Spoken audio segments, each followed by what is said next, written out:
Good morning everyone. आज 27 फरवरी 2022 है। दैनिक जागरण के राष्ट्रीय संस्करण का कंप्लीट न्यूज़ एनालिसिस करेंगे। वीडियो देखना शुरू किया है तो वीडियो को पॉज करके इस क्वेश्चन का जवाब सभी लोग अटेम्प्ट कीजिएगा। वीडियो के आखिर में इस पर डिस्कस कर दूंगा। क्वेश्चन है कि भारत में सबसे अधिक सड़क का घनत्व किस राज्य में है। सड़क के घनत्व के मामले में पहले स्थान में भारत में कौन सा राज्य है।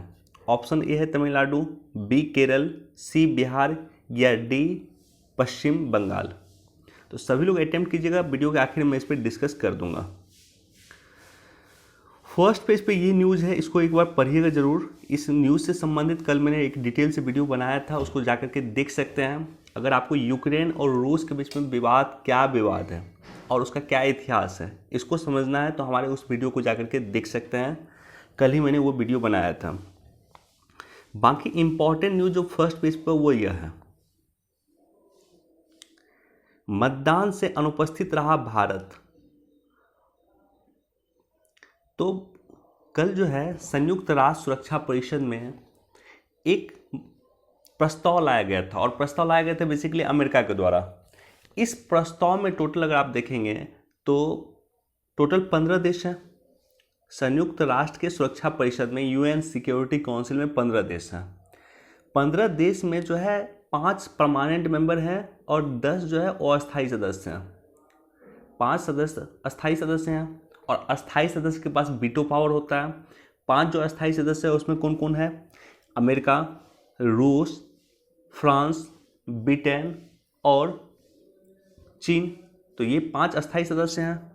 10 अस्थायी सदस्य हैं जिसमें एक भारत भी है, जिसमें एक यूएई भी है और कई अन्य ब्राज़ील वगैरह भी हैं। तो इसमें जो अमेरिका के द्वारा प्रस्ताव लाया गया था, उस प्रस्ताव पे बेसिकली जिसके खिलाफ प्रस्ताव लाया जाता है वो मतदान नहीं कर सकता। तो टोटल 14 लोग को मतदान करना था या 14 देशों को मतदान करना था, क्योंकि रूस मतदान इसमें नहीं कर सकता था। तो 14 देशों को मतदान करना था। 14 में सिर्फ 11 देश ने मतदान किया और 11 देश ने जो है इस प्रस्ताव के समर्थन में मतदान किया, और 3 देश जो है प्रस्ताव के समर्थन में मतदान नहीं किया बल्कि वो इससे बाहर रहे। और वो 3 देश में जो है एक चीन है, दूसरा आप देखेंगे भारत है, और तीसरा सबसे इंपॉर्टेंट है यूएई भी इसमें है, यूएई।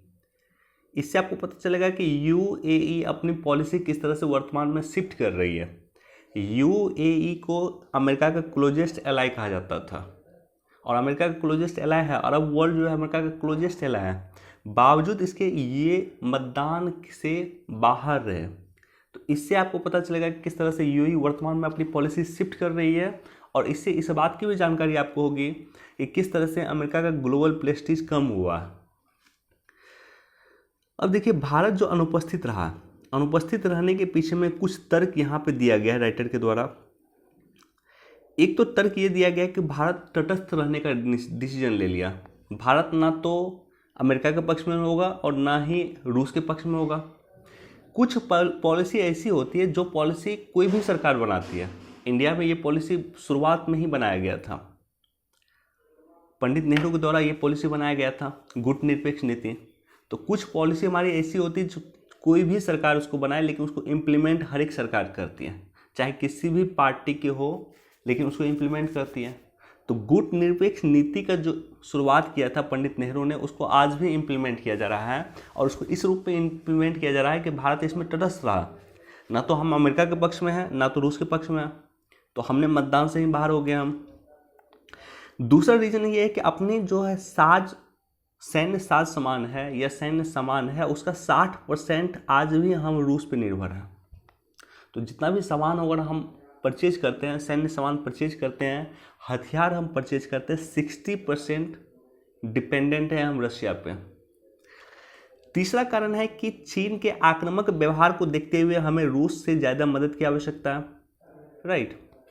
और चौथा कारण है कि हमें भूलना नहीं चाहिए कि कई बार संयुक्त राष्ट्र में कई अहम मौके हुए हैं जहां पे रूस ने भारत का साथ दिया है। 2 अहम मौके तो मैं आपके सामने में लाऊंगा, पेश करूंगा, चर्चा करूंगा, और ये 2 अहम मौके हैं 1998 1998 में जब भारत ने पोखरण में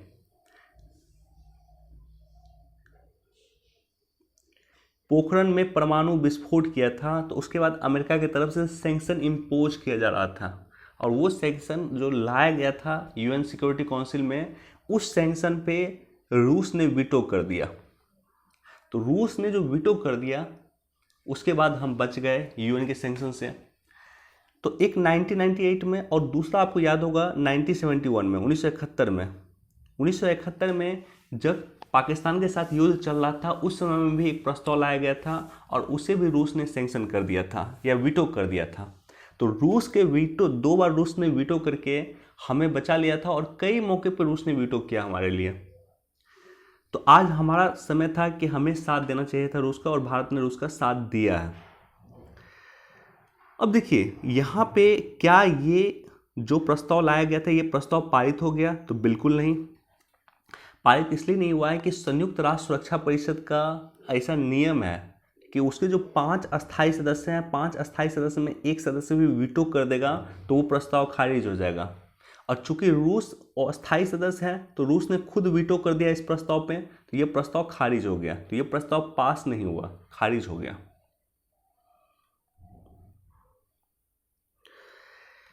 वन इंडिया वन हेल्थ से पटेगी शहर और गांव की खाई। देखिए ये टॉपिक पर मैंने कई बार डिस्कस किया, और बजट, स्पेशली बजट में हमने चर्चा किया था। बजट का हमारा वीडियो नहीं देखा तो जाकर के देखिएगा। Ayushman Bharat digital health mission के तहत कैबिनेट ने 1600 करोड़ रुपए की मंजूरी दिया है। ऑलरेडी बजट में इसकी घोषणा किया गया था। वन इंडिया वन हेल्थ, यह एक देश एक हेल्थ सिस्टम को लेकर के हम काम कर रहे हैं। हम ये भी काम कर रहे हैं कि एक आधार टाइप का जो सिस्टम होगा, जिस तरह से आधार कार्ड होता है हमारे पास, तो आधार कार्ड का एक यूनिक आईडी होता है, उसी तरह से हेल्थ का एक यूनिक आईडी होगा। तो वो आईडी कार्ड आप लेकर के डॉक्टर के पास जाएंगे, डॉक्टर आपका आईडी कार्ड अपने सिस्टम में डालेगा, लैपटॉप में डालेगा या मोबाइल में डालेगा। जैसे ही वो इंटर करेगा, आपका पूरा डिटेल डॉक्टर के पास आ जाएगा कि ये व्यक्ति ने कब किस डॉक्टर को दिखाया और किस डॉक्टर ने इसे क्या कहा, किस पैथोलॉजी की रिपोर्ट में क्या इसमें आया है। तो वो सारा का सारा चीज़ वहाँ पे आ जाएगा। इसको कहा गया वन इंडिया वन हेल्थ।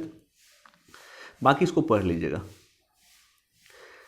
ये न्यूज भी इंपॉर्टेंट है। LIC में 20% FDI की अनुमति दिया है, और ऑटोमेटिक रूट से दिया। ऑटोमेटिक रूट से दिया, इसका मतलब क्या है? इसका मतलब ये है कि सरकार को ये जो 20% FDI करेगी LIC, इसके लिए अब इसे सरकार के पास जाने की जरूरत नहीं है, हर बार सरकार से पूछने की जरूरत नहीं है। सरकार ने अनुमति दे दिया है कि 20% आप ऑटोमेटिक रूट से कर सकते हैं FDI, यानी 20% आप अपना शेयर बेच सकते हैं।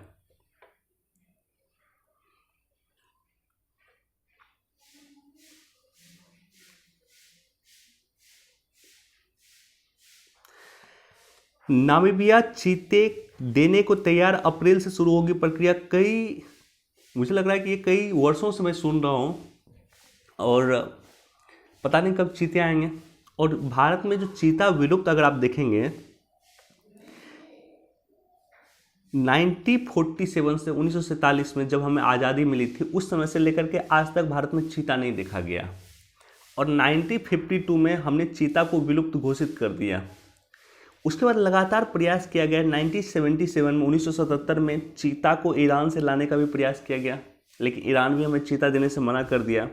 और फाइनली अब आपको दिख रहा है कि चीता पुनर्प्रवेश जो प्रोजेक्ट है, 2009 में प्रोजेक्ट शुरू हुई थी, उस प्रोजेक्ट के तहत अब जो है कुनो पालमपुर अभयारण्य, ये याद रखिएगा, यूपीएससी ने क्वेश्चन पूछा था, मध्य प्रदेश के कुनो पालमपुर अभयारण्य में चीता को रखा जाएगा। और वो चीता नामीबिया से आ रहा है, अफ्रीकन देश है नामीबिया, वहाँ से चीता आएगा। कुनो पालमपुर अभयारण्य मध्य प्रदेश में रखा जाएगा। चीता बेसिकली 4 बिग कैट्स का पार्ट है। 4 बिग कैट्स की प्रजाति हैं, एक शेर, एक बाघ, एक तेंदुआ और चौथा चीता। तो शेर हमारे पास है, बाघ है, तेंदुआ है, लेकिन चीता नहीं है। तो अगर चीता आ गया तो चारों ही बिग कैट की प्रजाति भारत में अवेलेबल होगी। और इसे जो रेगुलेट करता है, मतलब ये सारा का सारा जो काम करता है वो करता है NTCA, national tiger conservation authority. Project चीता और प्रोजेक्ट टाइगर दोनों को रेगुलेट करने का काम करती है NTCA, national tiger conservation authority. इसकी स्थापना वाइल्ड लाइफ प्रोटेक्शन एक्ट 1972 के द्वारा 2006 में किया गया। इसके अध्यक्ष पर्यावरण मंत्री होते हैं। तो ये सब बेसिक इन्फॉर्मेशन है जो आपको ध्यान रखनी चाहिए, बाकी इसको पढ़ लीजिएगा। देखिए यहाँ भी आपको दिया हुआ है कि 1947 में आखिरी बार चीता देखा गया था और 1952 में भारत सरकार ने चीता को विलुप्त घोषित कर दिया था।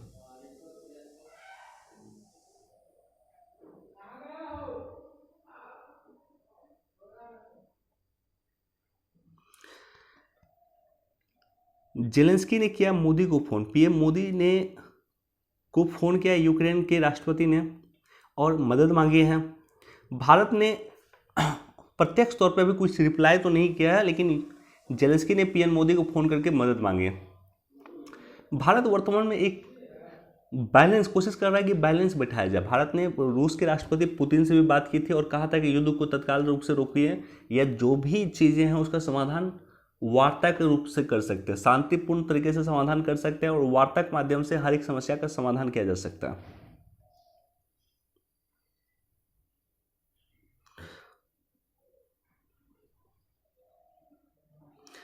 व्हाइट हाउस ने यूक्रेन के संकट के लिए संसद से मांगे $6.4 अरब। इसको एक बार आप लोग देख लीजिए। लेकिन देखिए ये सब मदद पहले मिलना चाहिए था। यूक्रेन को मदद अगर मिलना चाहिए तो पहले मिलना चाहिए था। यूक्रेन नाटो का सदस्य बनना चाहता था। मैं फिर इस बात को क्लैरिफाई करता हूँ कि यूक्रेन नाटो का सदस्य नहीं है, और यूक्रेन नाटो का सदस्य बनना चाहता था, इसलिए ये युद्ध हो रहा है। रूस इसलिए ये युद्ध कर रहा है कि यूक्रेन नाटो का सदस्य बनना चाहता था। अगेन इस एडिटोरियल को, ये जो एडिटोरियल है इस पे कल मैंने चर्चा जो किया था वही पॉइंट है बेसिकली।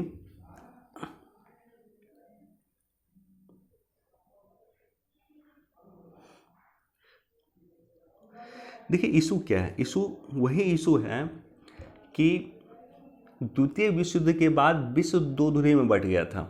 एक धुरी को हम लोग नाटो कहते थे। नाटो का मतलब क्या हुआ? नाटो का मतलब सिंपल ये समझिए कि अगर नाटो का एक देश पे हमला होता है, मतलब नाटो के सभी देश मिलकर रिटेलिएट करेंगे।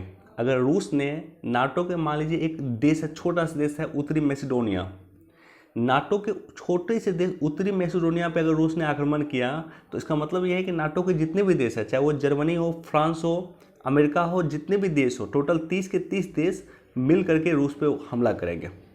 तो नाटो एक मिलिट्री संगठन है जिसका मतलब एक यह है कि किसी पे हमला मतलब सभी पे हमला। नॉर्थ मैसेडोनिया पे हमला मतलब अमेरिका पे हमला, छोटे से देश पे भी हमला मतलब सभी पे हमला।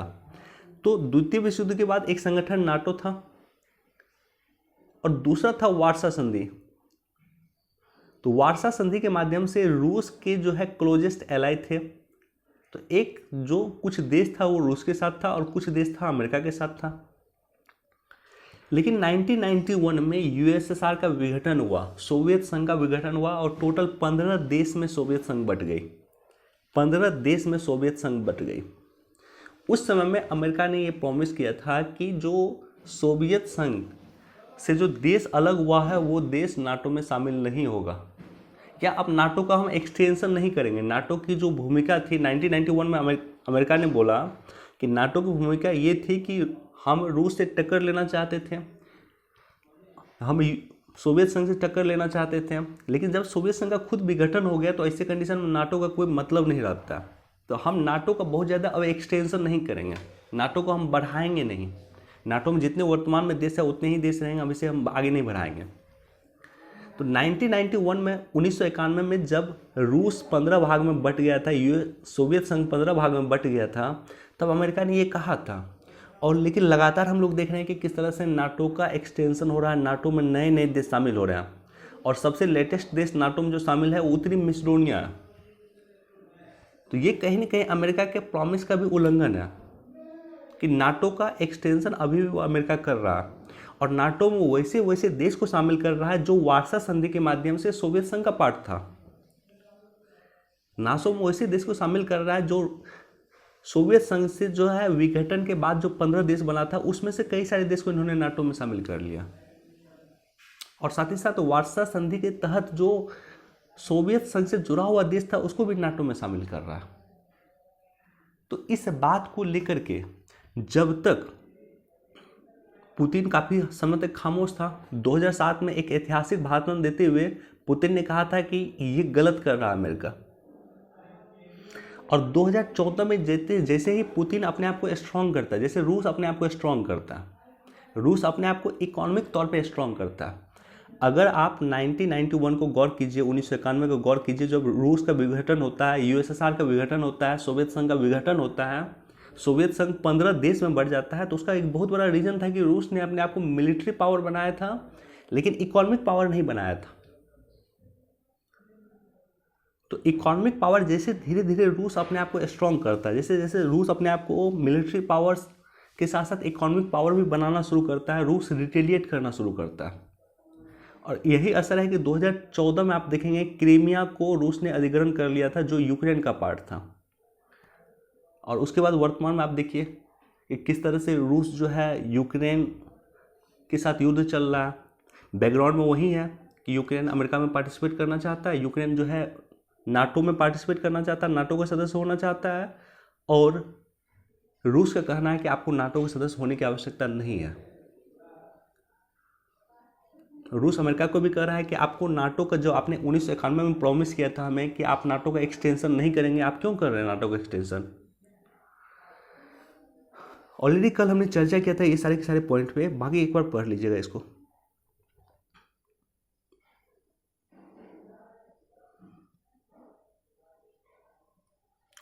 ऑपरेशन बंदर जिसने बदल दिया इतिहास। ऑपरेशन बंदर क्या था? जो हमने एयर स्ट्राइक किया था, बालाकोट एयर स्ट्राइक जो हुआ था पुलवामा हमले के बाद, उसी को ऑपरेशन बंदर नाम दिया गया था। सूरजमुखी तेल का आयात प्रभावित। देखिए रूस और यूक्रेन के बीच में जो विवाद चल रहा है उसमें कई सारा पॉजिटिव पॉइंट दिखेगा आपको, कई सारा नेगेटिव पॉइंट दिखेगा। कुछ जो प्रोडक्ट है जिसका आयात निर्यात जो है प्रभावित होगा, कुछ में हमें सकारात्मक मिलेगा, कुछ में नकारात्मक मिलेगा। जैसे गेहूं देख लीजिए, गेहूं में भारत के लिए अपॉर्चुनिटी खुल रही है, और कई सारे जैसे चाय वगैरह में अपॉर्चुनिटी बंद हो गई या कम हो गई। तो कुछ उत्पाद में हमको फायदा भी मिलेगा, कुछ उत्पाद में हमको नुकसान भी होगा।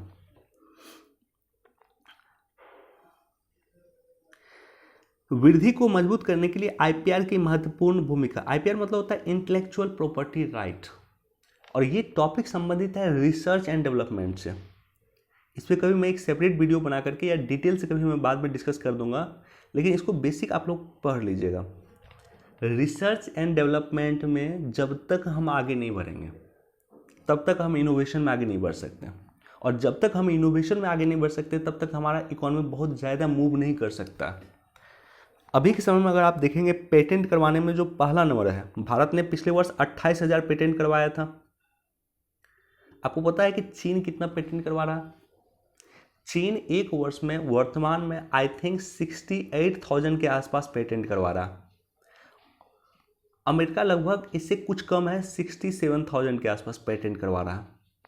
मतलब इतना इनोवेशन ये देश एक वर्ष में अपने यहाँ कर रहा है। अमेरिका जो पहले नंबर पे था, चीन उसको क्रॉस कर गया। तो आवश्यकता इस बात की है कि चौथी औद्योगिक क्रांति के इस दौर में हमें इनोवेशन करने की आवश्यकता है। बाकी इसको पढ़ लीजिएगा, इस टॉपिक पे मैं कभी डिटेल से बाद में डिस्कस कर दूंगा। चलिए इतना ही न्यूज़ था, लौटते हैं क्वेश्चन पे।